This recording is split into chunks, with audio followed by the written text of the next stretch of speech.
Senhor, que essa oração, que esse louvor, ele seja a expressão da verdade do nosso coração. Nos perdoe pelas vezes que fazemos a nossa vontade. Então, aproveitando essa chance, pedimos ao Senhor perdão, pedimos ao Senhor a graça e a misericórdia do Senhor na nossa vida, e que venha sobre nós o Teu Espírito Santo, que é quem tem o poder do convencimento. É aquele que, quando nós somos sensíveis, Ele fala, Ele trata. Então que a minha vida, que a nossa vida seja então Tua, Senhor. Que seja feita sempre a Tua vontade. Que a minha vida, que a nossa vida seja para o Senhor, para louvor e para a glória do Teu santo nome. Que seja mais do Senhor e menos de nós, mais do Teu Espírito e menos da nossa carne, da nossa vontade. Eu te louvo, Deus, por esse privilégio. Estamos aqui nessa noite, entregando esse culto ao Senhor, o louvor ao Senhor, a adoração ao Senhor. Que Teu Espírito seja sobre nós, que Teu Espírito seja sobre a Tua igreja, que Teu Espírito trate com os nossos corações. Já vá quebrando, Deus, todo o mal, todo e qualquer espírito contrário, em nome de Jesus, caia por terra, seja repreendido, e que o Espírito Santo do Senhor encha cada vida e cada coração, Senhor. Queremos então fazer, Deus, desse louvor a nossa oração nessa noite, em nome do Pai, em nome do Filho, em nome do Espírito Santo de Deus. Você pode repetir esse louvor mais uma vez? Eu quero nascer do Teu Espírito. Eu quero matar minha carne, fazer Tua vontade, doce Espírito.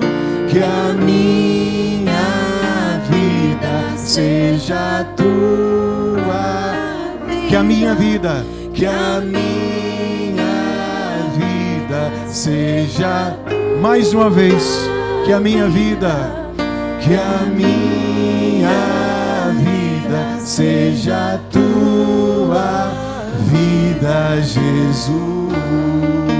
Você que é de Jesus pode dar glória a Deus e aplaudir a Ele? Será que você pode dar glória a Deus? Povo de Jesus, boa noite. Paz seja convosco.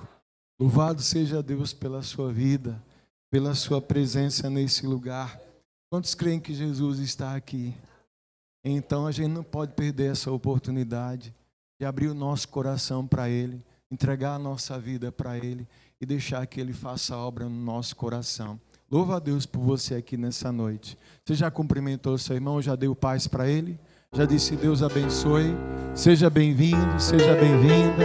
A igreja quadrangular da Coroa do Meio. Declaramos aqui que Jesus salva, Jesus batiza com o Espírito Santo, Jesus cura e Ele voltará para buscar a sua igreja. A Ele a glória, a Ele a honra, a Ele todo louvor e adoração. Glória a Deus. Aplaude Jesus. Pode aplaudir o Senhor. Amém. Abra sua Bíblia, por favor. Livro de Atos, capítulo 9, versículo 1 em diante.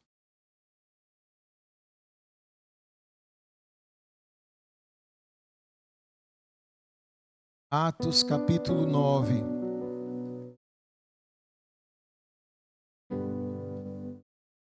Versículo 1. Nós vamos ler sobre uma história de uma das conversões mais lindas da Bíblia. Atos 9. Quem achou? A mídia já achou, já está na tela. Não sei qual é a tradução que você está, mas acompanhe. Diz assim: E Saulo, respirando ainda ameaças e mortes contra os discípulos do Senhor, dirigiu-se ao príncipe dos sacerdotes e pediu-lhes cartas para Damasco, para as sinagogas, para que se encontrasse alguns daquela seita, assim homens como mulheres, e os conduzisse presos a Jerusalém. Indo já de caminho, aconteceu que, chegando perto de Damasco, subitamente o cercou um resplendor de luz do céu. E caindo em terra, ouviu uma voz que lhe dizia: Saulo, Saulo, por que me persegues? E ele disse: Quem és, Senhor? E disse o Senhor: Eu sou Jesus, a quem tu persegues. Duro é para ti recalcitrar contra os aguilhões. E ele, tremendo e atônito, disse: Senhor, que queres que eu faça? E disse-lhe o Senhor: Levanta-te e entra na cidade, e ali te será dito o que te convém fazer. E os varões que iam de caminho com ele pararam atônitos, ouvindo a voz, porém não vendo ninguém. E Saulo levantou-se da terra, e abrindo os seus olhos não via ninguém. E guiando-o pela mão, conduziram-no a Damasco. E esteve 3 dias sem ver, e não comeu nem bebeu. E havia em Damasco um certo discípulo chamado Ananias. E disse-lhe o Senhor em visão: Ananias. Ele respondeu: Eis-me aqui, Senhor. E disse-lhe o Senhor: Levanta-te, vai à rua chamada direita, e pergunta em casa de Judas por um chamado Saulo de Tarso, pois eis que ele ora. E tem visto em visão que entrava um homem chamado Ananias e punha sobre ele a mão para que o tornasse a ver. E respondeu Ananias: Senhor, há muitos ouvi acerca deste varão, quanto males tem feito aos teus santos em Jerusalém, e aqui tem poder dos príncipes dos sacerdotes para prender todos os que invocam o teu nome. Disse-lhe, porém, o Senhor: Vai, porque este é para mim vaso escolhido, para levar o meu nome diante dos gentios e dos reis e dos filhos de Israel. Porque eu lhe mostrarei o quanto deve padecer pelo meu nome. E Ananias foi, entrou na casa, e impondo-lhe as mãos, disse: Irmão Saulo, o Senhor Jesus, que te apareceu no caminho por onde vinhas, me enviou para que tornes a ver e seja cheio do Espírito Santo. E logo lhe caíram dos olhos como que umas escamas, e recebeu logo a vista, e levantando-se foi batizado, e tendo comido ficou confortado. E esteve Saulo alguns dias com os discípulos que estavam em Damasco, e logo nas sinagogas pregava Cristo, que aquele era o Filho de Deus. Espírito Santo, obrigado pela tua presença nesse lugar. Fala conosco, trata com as nossas vidas, Senhor. Cremos no poder do teu Espírito, no poder da tua palavra. Por isso já te agradecemos em nome de Jesus. Amém. Podem sentar-se, amados.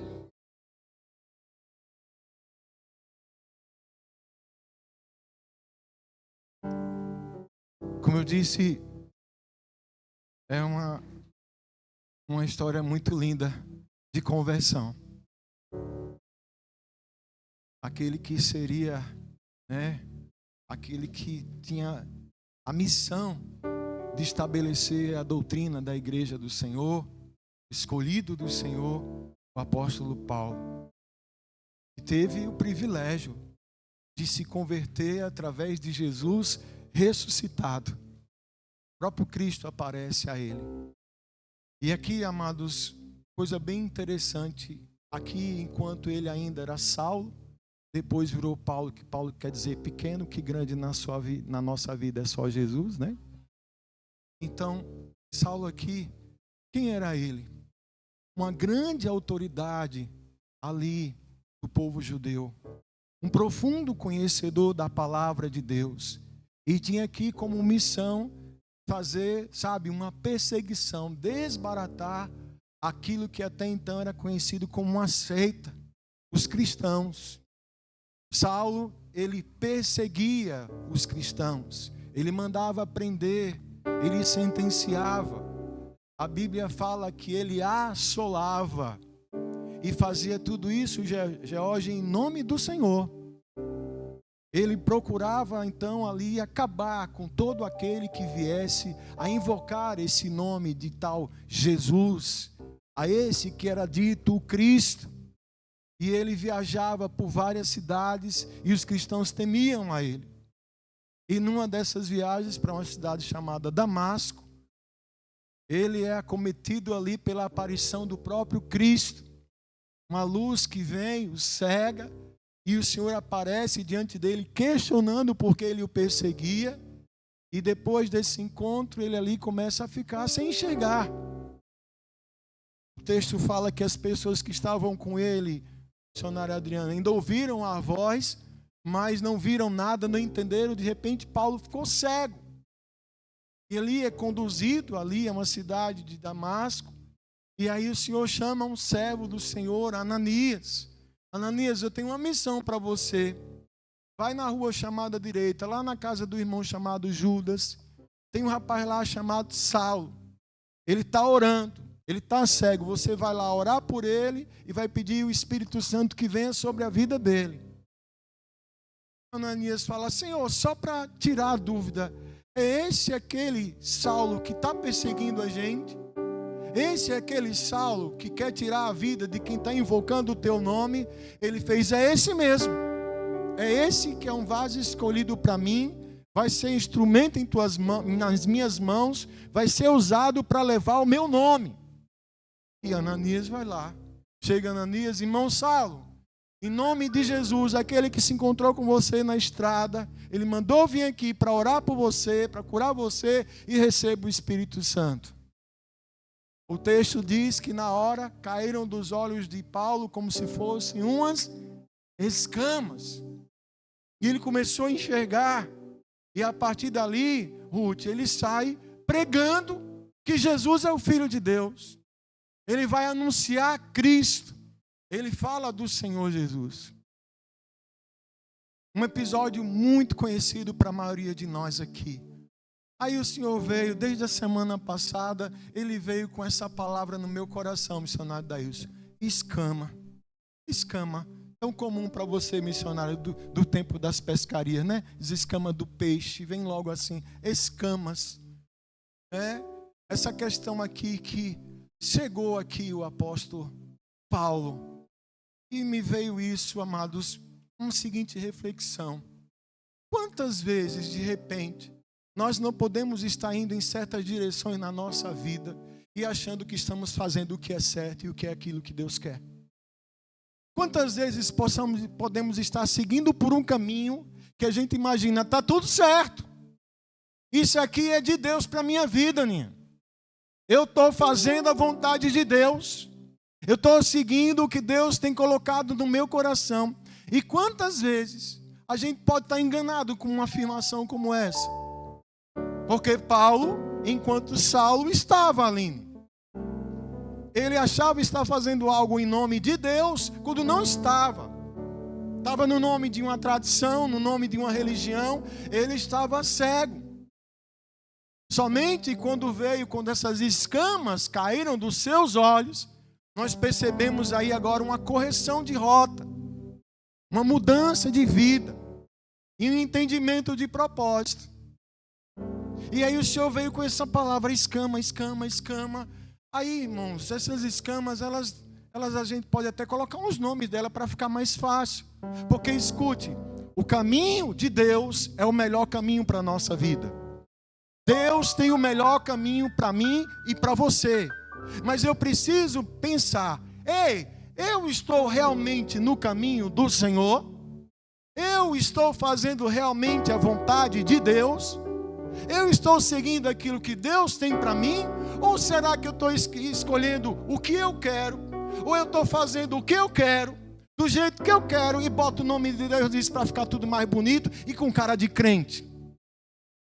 Porque na maioria das vezes eu estou fazendo a vontade de Deus.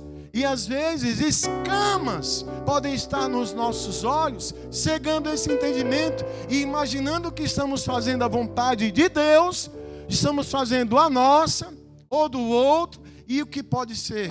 Estamos caminhando para cada vez mais distante daquilo que o Senhor quer. Mas como Deus nos ama, Como Deus não quer nos perder, como Deus gosta de guiar e conduzir os nossos passos, Ele nos traz essa palavra nessa noite. Vamos botar o nome em algumas escamas então, para ficar mais fácil. Tem escamas que podem se chamar ignorância. Ignorância.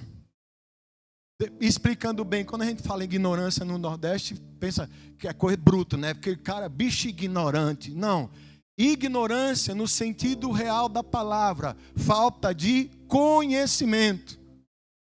Ignorante é aquele que não tem conhecimento. Que acha que sabe, mas não sabe. E a ignorância tem muitas vezes cegado o nosso entendimento. Oséias 4:6, o Senhor fala assim através do profeta: o meu povo foi destruído por falta de conhecimento. Às vezes a gente vai achando que está fazendo o que Deus quer, mas não é. Nós não conhecemos, na verdade, não conhecemos de fato a palavra. Jesus fala lá em Mateus 22:29. Jesus respondeu: vocês estão enganados, porque não conhecem as Escrituras e nem o poder de Deus. Se eu não procuro de fato conhecer a palavra, eu vou estar indo pelo caminho do engano, a ignorância. Tem gente que até hoje, às vezes, anda na igreja e diz que está assim na Bíblia: faça que eu te ajudarei. Aonde, irmão, tem isso? Tem gente que está na igreja e diz assim: na palavra de Deus diz que todos os caminhos levam a Deus, pastor. Aonde? Tem não, irmãos. Tem não. A palavra de Deus diz o seguinte, aliás, o próprio Jesus: sem mim nada podereis fazer. A palavra de Deus diz também que Jesus é o caminho, a verdade e a vida. E ninguém vai ao Pai se não for através dele. Mas muita gente não sabe disso. E a ignorância do conhecimento de Deus e da sua palavra cega. E estamos indo para cada vez mais longe do Senhor. Irmãos, tem lugares aí, me desculpem, mas a última coisa que estão pregando lá é a Bíblia. Estão pregando doutrinas de homens, palavras para satisfazer. E o povo acha que é de Deus. E acha que é do Senhor. A ignorância é uma escama que tem que cair por terra. A ignorância cega. A falta do conhecimento destrói.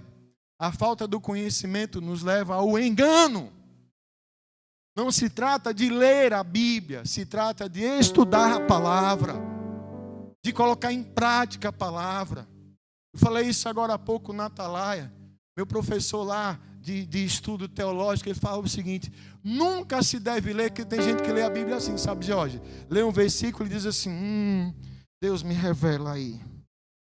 Eu acho que Deus está dizendo isso.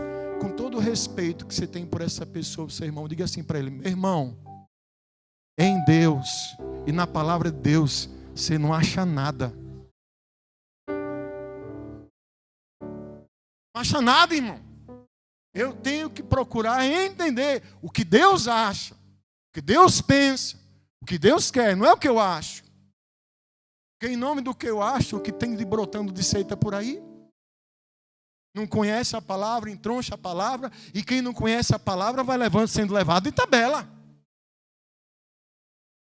Quem está entendendo isso? Diga assim comigo: escama da ignorância caia por terra na minha vida. Amém. Qual outra escama, pastor? Tem mais? Tem uma que é perigosa: orgulho. Orgulho. Você sabia que existem seres que se acham superiores a outros? Que existem pessoas que se acham melhores que outras, mais importantes do que outras, mais inteligentes do que outras, mais tudo, até do que se brincar passa de Deus. Existem pessoas que elas compraram, autenticaram no cartório, são as donas da verdade. Tem pessoas assim. E pessoas que não precisam de ninguém, porque elas são em si autossuficientes. Não preciso, não. Eu sei o que eu quero. Eu sei o que eu sou capaz. Orgulho. Pode errar 1000 vezes. Não reconhece nenhuma. Porque na cabeça dela, Ruth, ela não erra. Ela não falha. Ela é perfeita. Sabe quem erra? É o outro. É aquela pessoa que tem a capacidade de reverter toda uma situação que cabe a ela e jogar para o outro.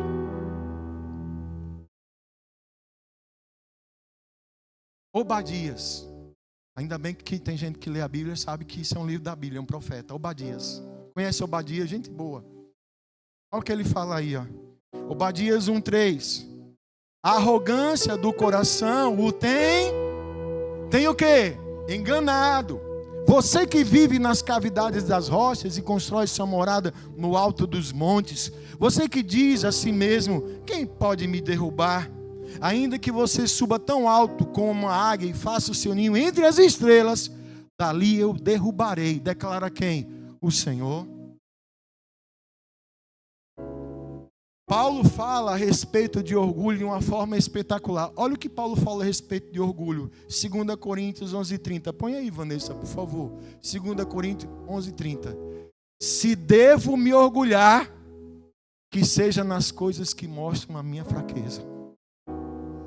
Se devo me orgulhar, é de reconhecer que eu sou falho, que eu sou limitado, que eu erro, que eu preciso de Deus, que eu preciso de quem está perto de mim, que eu dependo de Deus. Mas o orgulho, amado, cega. E essas pessoas orgulhosas estão caminhando para cada vez mais distante do Senhor, porque não conseguem aprender. A humildade passa longe. Embora que elas digam, eu sou humilde, pastor. É nada, irmão. Conversa. A humildade não se trata de como você fala. A humildade está refletida de como a gente age. Mas a escama do orgulho está na frente. Eu sou crente, rapaz. Está pensando o quê? Sou evangélico. Sou melhor do que você. Ainda bem que não tem esse povo aqui. Não me assuste, não. Amém, amados? Porque um cabo que se achava o cara, Deus derrubou de lá de cima. O inferno está preparado para ele. E Lúcifer era assim, eu sou o anjo de luz. Eu sou o anjo de luz. Não tem ministro de louvor melhor do que eu. E de fato, ele era querubim. Escute, o Lúcifer, ele fazia parte de uma categoria exclusiva. Querubim ungido. Pense num anjo massa. Pense num anjo bonito. Se a gente puder chegar lá a Eras no céu e perguntar assim, Deus, mostra aí uma referência de beleza. Olha ali para aquele anjo que eu fiz, Lúcifer. Aferidor de medida. Exemplo de perfeição, de luz, ministro do louvor do céu. Aí um dia subiu para a cabeça. Rapaz, eu sou bom demais. Sou o cara. Eu canto para Deus, Deus bate palma para mim. Pois tá bom. Rapaz, quer saber de uma coisa? Eu vou ser que nem ele. Aliás, eu vou ser melhor do que ele. Você conhece a história, né? E ainda hoje acontece. Toda vez que a escama do orgulho entra na nossa vida, a gente fica cego.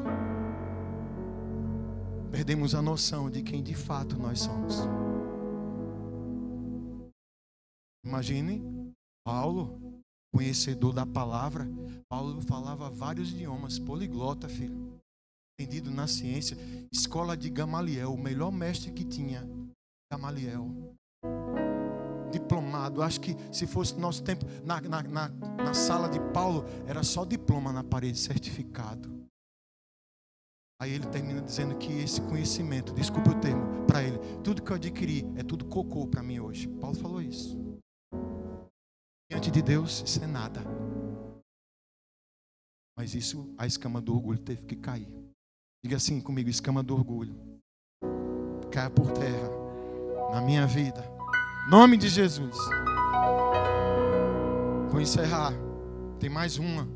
Não pode deixar de falar dessa, porque essa é a mais complicada. Pastor. É o pecado, irmão. É o pecado. Tem gente que está acostumado com essas escamas já. Pense numa coisa que cega. É o pecado. Entorpece, anestesia, cega. Tudo isso que eu falei acaba sendo pecado, mas eu estou falando do pecado em si, da prática, da desobediência, da rebeldia, que cega. Essa semana eu tive com a minha pastora, a pastora Valdete, a gente conversando um pouquinho, aí entramos na vida dele aqui. Falamos um pouquinho de um rapaz chamado Sansão. Quem lembra? Quem conhece Sansão? Conheceu? Hein? Gente boa. Eu fico pensando assim, Senhor, realmente a Bíblia, ela é a tua palavra. Porque se o homem tivesse escrito a Bíblia, Glória, não deixava essas histórias feias para nós. Botava só a parte boa. Mas como a Bíblia é a palavra de Deus, está aqui, ó. Para vocês lerem, entenderem e aprenderem. Quem foi Sansão? Ungido do Senhor, juiz. Lembra do tempo dos juízes? Juízes eram líderes espirituais e administrativos na época que tinham as tribos de Israel. O menino nasceu consagrado. A mãe e o pai fizeram o voto do nazireado, consagrar o filho a Deus. No caso dele, foi de não cortar o cabelo dele. E sobre Sansão estava o Espírito Santo. E no Antigo Testamento, as manifestações do Espírito Santo, elas eram pontuais, não eram como no Novo. O Espírito Santo fluiu com força a partir do Pentecostes, mas até então, antes de Jesus, era pontual. E como era o Espírito Santo na vida de Sansão? Força sobrenatural. O cara arrancou as portas de uma cidade e levou nas costas. O cara derrotou 1000 homens com a queixada de jumento. Sabe? O Espírito Santo, quando se apoderava de Sansão, coitado de quem tivesse pela frente. Só que o que é que acontece? Como era a vida de Sansão? Mergulhado no pecado. Cego totalmente pelo pecado. Tinha lá as mulheres do povoado dele. Ele só se metia com mulheres dos inimigos, filisteus. Vida de prostituição, de bebedeira. Mas o que é que acontecia? Ele pecava, mas continuava o cara ali, forte. Deus está na minha vida. Deus está na minha vida. Olha como eu sou forte. Não pode pegar nada impuro. Chega, olha, um favo de mel num cadáver de um leão. Não tem nada não, limpo. Ainda ofereceu para o pai e para a mãe. A mãe falava, meu filho, tem tantas mulheres aqui entre nós. Você vai atrás de mulher lá, filisteia. Quem manda na minha vida sou eu, mãe. Deus está na minha vida. Espírito Santo está na minha vida, é? Aí os filisteus contratam uma mulher, como é o nome dela que eu esqueci? Isso, tem crente aqui, Dalila. Se apaixona e aí começa a brincadeira. Meu amor, me conte o segredo da tua força. Oh, meu amor, gostava de uma piada, gostava de umas adivinhação. Se me amarrar com corda nova, eu não consigo me soltar. Ah, é? Amarrou, comprou corda nova, amarrou. Chega, ó os filisteus, Sansão. Arrebentou. Porque quem está cego pelo pecado brinca com o pecado. Quem está cego pelo pecado não enxerga a consequência. Está brincando, acha que Deus está. E aí, relaxado como estava, ele conta. Você não me ama não. Se você me amasse, você falava a verdade. Tá, eu vou dizer. A questão é meu cabelo. Fui consagrado do Senhor. Se passar uma navalha na minha cabeça, é pronto. Ah, é? Eu te amo, viu? Botou ele para dormir. Cortou o cabelo dele. E lá em Juízes 16, 20, diz assim: então ela chamou Sansão, os filisteus estão atacando. Ele acordou do sono e pensou: sairei como antes e me livrarei. Mas não sabia que o Senhor o tinha deixado. Isso aqui dói demais quando eu leio. É muito triste. E quando ele foi se soltar, ele achava que Deus estava com ele, irmã Neide. Deus fez assim, ó: tive misericórdia, dei chance. Mas ó, aprenda uma coisa, por favor, meu irmão, minha irmã. Uma coisa que a gente não pode esquecer: tudo tem um limite. Deus, ele usa suas virtudes, amor, graça, misericórdia, mas a virtude também que ele usa é justiça. Tudo que o homem semeia, ele vai colher. E cego pelo pecado, ele ficou literalmente cego agora, porque a primeira coisa que fizeram foi furar os olhos dele. Bateram nele, fizeram ele de palhaço, Jorge. Olha o campeão do povo hebreu, olha. Cego, otário. Cego pelo pecado. A escama do pecado cegou ele, a escama do pecado está cegando muita gente. Muita gente. Mas diga assim comigo: Senhor, que a escama do pecado caia por terra na minha vida, em nome de Jesus. Sabe qual é o remédio? Qual é o colírio que a gente passa para essas escamas? Abrir o coração para o Espírito Santo e deixar Jesus de fato entrar na vida da gente. Lembra da oração de Ananias? Ananias chegou lá: irmão Saulo, Jesus mandou eu vir aqui, aquele que apareceu lá. Te abençoo e receba o Espírito Santo. Aí as escamas.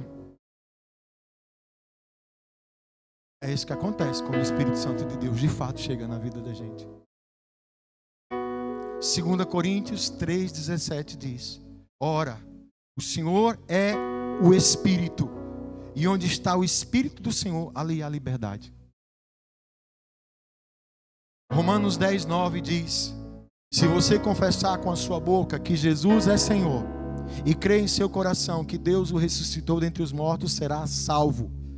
Pois com o coração se crê para a justiça e com a boca se confessa para a salvação. Como diz a Escritura, todo o que nele confia jamais será envergonhado. Você fica em pé um pouquinho comigo, por favor?